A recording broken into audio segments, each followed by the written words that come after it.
अस्सलामु अलैकुम वरहमतुल्लाहि वबरकातुहू। कैसे हो आप सब? उम्मीद करती हूँ खैरियत से होंगे और अपनी ज़िंदगी में कुछ ना कुछ बेहतर काम कर ही रहे होंगे ताकि आपके फैमिली का नाम आपकी वजह से रोशन हो इंशाल्लाह इंशाल्लाह। जी हाँ, आज मैं अगेन लेकर के आई हूँ हज। हज की होती है 3 किस्में। जी हाँ, हम 3 तरीके से हज कर सकते हैं। उसमें सबसे ज़्यादा कॉमन जो हज है, जो इंडिया पाकिस्तान वाले लोग करते हैं, वो है हज तमत्तु। जी हाँ, हज तमत्तु ज़्यादातर इंडिया और पाकिस्तान के लोग करते हैं। तो मैंने सोचा कि चलो एक और वीडियो बनाया जाए ताकि आप लोगों को भी इससे फ़ायदा हासिल हो इंशाल्लाह इंशाल्लाह। और अगर हम ये सारी वीडियोज़ देख रहे हैं, सुन रहे हैं, तो अल्लाह पाक हमें करना भी नसीब करे। आप यही नियत से वीडियोज़ वग़ैरह देखें कि अल्लाह पाक मेरी इस्तिताअत अभी नहीं है, इतने पैसे नहीं हैं, महरम भी नहीं मान रहे हैं, लेकिन अल्लाह पाक मैं देख इसी नियत से रही हूँ कि करना मेरा काम है, पहुँचाना तेरा। मैं कोशिश करना तो मेरा काम है, लेकिन वहाँ की लब्बैक करना तेरा काम है। जी हाँ, यही नियत से आप ये सारी वीडियोज़ देखें। आपने सुना है ना, इब्राहीम अलैहिस्सलाम को जब अल्लाह पाक ने कहा था चलो आवाज़ दो हज के लिए, वहाँ कोई नहीं था। इब्राहीम अलैहिस्सलाम ने कहा या अल्लाह यहाँ तो कोई नहीं है। तो कि इब्राहीम, आपका काम है आवाज़ देना, पहुँचाना काम है मेरा। अल्लाह पाक ने कहा था ना। इसी तरीके से यही सुन्नत को, इब्राहीम अलैहिस्सलाम की सुन्नत को ज़िंदा करें। आप कोशिश करें, सिर्फ सीख लें। अल्लाह पाक मैं सीख तो रही हूँ, अल्लाह पाक मैं कोशिश करना तो मेरा काम है, अल्लाह पहुँचाना तेरा। मैं इब्राहीम अलैहिस्सलाम की सुन्नत को ज़िंदा कर रही हूँ। बस ये बड़ी-बड़ी अच्छी-अच्छी नियत है, अल्लाह पाक से करें और फिर वीडियो को देखें। तो चलो वीडियो को स्टार्ट करते हैं, टाइम वेस्ट नहीं करते हैं और हम अगेन एक मुफ्ती साहब मौलाना साहब से ही वीडियो हम सीखते हैं। अस्सलामु अलैकुम वरहमतुल्लाहि वबरकातुहू। वालेकुम सलाम। मुअज़्ज़ज़ हुज्जाज किराम, आइए अब हज तमत्तो का कुछ खाका समझते हैं। जी, तमत्तो कहते हैं फ़ायदा हासिल करने को, फ़ायदा उठाना। और हाजी इसमें फ़ायदा ये हासिल करता है कि अपने घर से जब निकलता है जी, तो इहराम जो बांधता है वो उम्रे की नीयत से बांधता है, उम्रा करने के लिए। जी, और मक्का मुकर्रमा पहुंचकर उम्रा करके इहराम से फारिग हो जाता है। जी, जी। और उसके बाद दोबारा वो हज की नीयत से फिर से इहराम पहनता है। अच्छा। उसके दरमियान जो उसका वक्त गुजरता है वो इहराम की पाबंदियों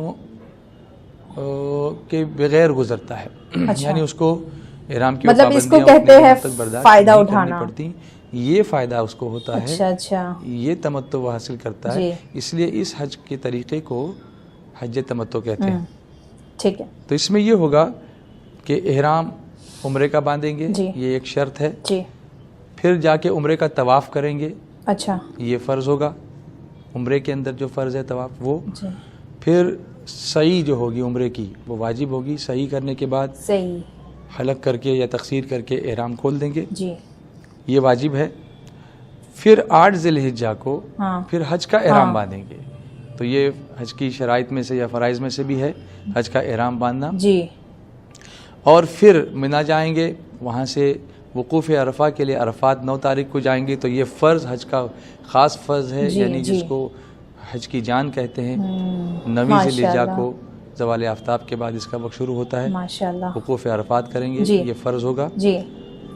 फिर शाम को मगरिब का वक्त होने के बाद जी। निकल कर आएंगे तो मुज़दलिफ़ा पहुँचेंगे, तो ये वक़ूफ़ मुज़दलिफ़ा ये वाजिब होगा। फिर सुबह 10 तारीख़ की सुबह को अच्छा, मिना वापस आएंगे। जी। फिर रमी जमार, जमरे उक़बा की रमी, बड़े शैतान की रमी करेंगे, ये वाजिब है। फिर कुर्बानी करना ये वाजिब है। फिर हलक या तक़सीर करना ये वाजिब है। अच्छा।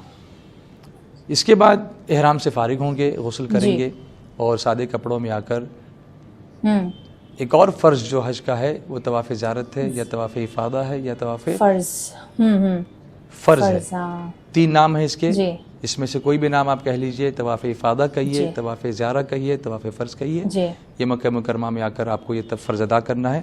7 फेरे और उसके बाद 2 रकात मकाम इब्राहिम पर नमाज। ये फ़र्ज़ अदा हो गया।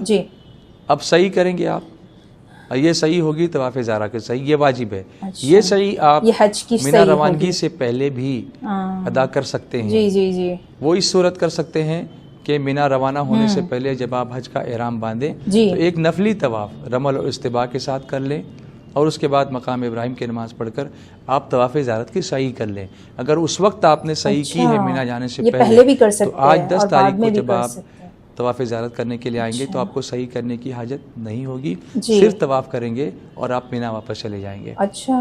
تو مینا واپس جانے کے بعد پھر 11 تاریخ کی رمی، پھر 12 تاریخ کی رمی۔ 11 تاریخ کی رمی زوال آفتاب کے بعد پہلے چھوٹے شیطان کی، پھر درمیان والے کی، پھر بڑے کی۔ اسی طرح 12 تاریخ کی رمی زوال آفتاب کے بعد پہلے چھوٹے شیطان کی، پھر درمیان والے کی، پھر بڑے کی، اور غروب آفتاب سے پہلے ہم مینا چھوڑ دیں گے اور اس کے بعد مکہ مکرمہ واپس آ جائیں گے۔ یہاں بھی وہی مسئلہ ہے کہ اگر غروب آفتاب مینا میں ہو گئی، آفتاب غروب ہو گیا مینا کی حدوں کے اندر، تو پھر اب نکلنا مکروہ ہے، لیکن اگر صبح صادق ہو گئی 13ویں کی تو پھر مینا میں ٹھہر جانا، اور 13 تاریخ کی رمی پھر واجب ہو جاتی ہے۔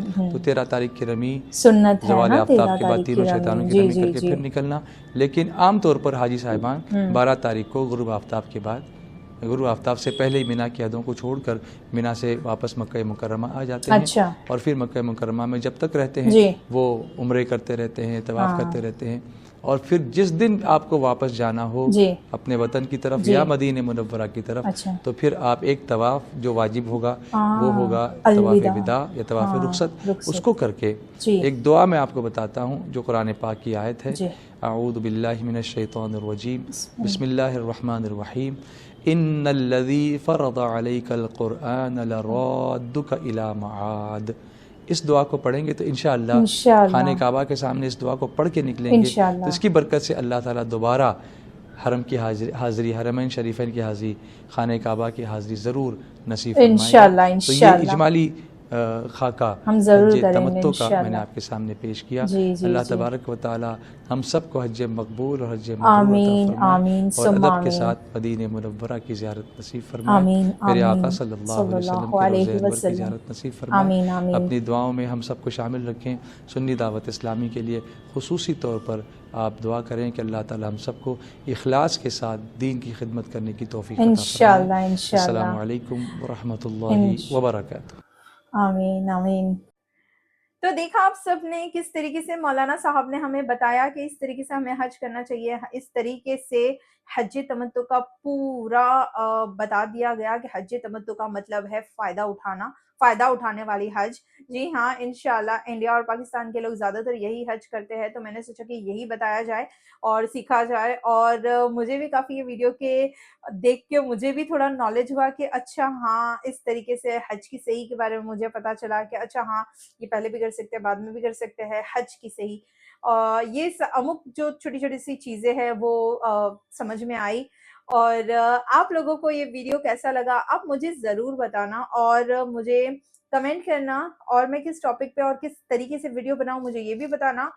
اینڈ ہاں، بس یہی نیت سے سیکھے کہ اے اللہ پاک، کوشش کرنا میرا کام ہے، لے جانا تیرا، تو بس اب مجھے کروا لے۔ نہ محرم لے جاتا ہے، نہ پیسہ لے جاتا ہے، وہی جاتا ہے جسے اللہ بلاتا ہے، پھر سب کچھ کا انتظام آٹومیٹکلی ہو ہی جاتا ہے۔ جی ہاں، السلام علیکم گائز، مجھے اپنی دعاؤں میں ضرور یاد رکھنا۔ السلام علیکم۔